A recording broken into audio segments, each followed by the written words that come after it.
everybody, and welcome to Kita's Creative Corner.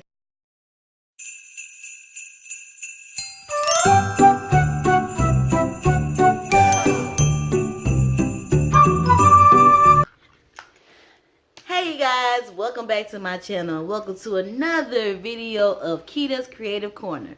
So today we're doing Christmas DIYs. Yay! Okay, so what we're about to do right now is going to make a little Christmas vase. So I have my nice little vase here. I have some fake snow. I have some crushed glass, which I'm going to put under the snow to give it like that icy, snowy effect. And I have my ribbon, which I'm putting around the vase. And here are my little flowers that I'm going to put inside of the vase as well. So just keep on watching and...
finished product. I got my little fake lights up in there. And my little white poinsettias. So I don't know if you guys can see, but I have little fairy lights in the inside of it. And some fake snow. I did put like a little, like the little crystals that's in here. I put them in there because I thought it was going to show up once I put the lights in there. But it didn't, but it's okay. So here it is, y'all. The finished product. So, yeah. All products came from the Dollar Tree. Oops, excuse me, sitting down. All products came from Dollar Tree, and even under here, excuse my messy table, but I got the little candle holders from Dollar Tree, and I got this cute little silver platter from there too. So yeah, this is it. Thank you guys so much for watching. Go ahead and like and subscribe. Make sure you share this video. Make sure you comment if you like this little DIY I did. Yeah, my bow's a little crooked, but it's okay. I'll straighten it out later. So make sure you like and subscribe and share my video. And if you have any pictures or anything that you did differently with this DIY, make sure you put it in the comments below, or show me the pictures of what you did, or what rendition did you come up with this DIY. And guys, have a happy holiday, and see you in my next video. Bye bye for now.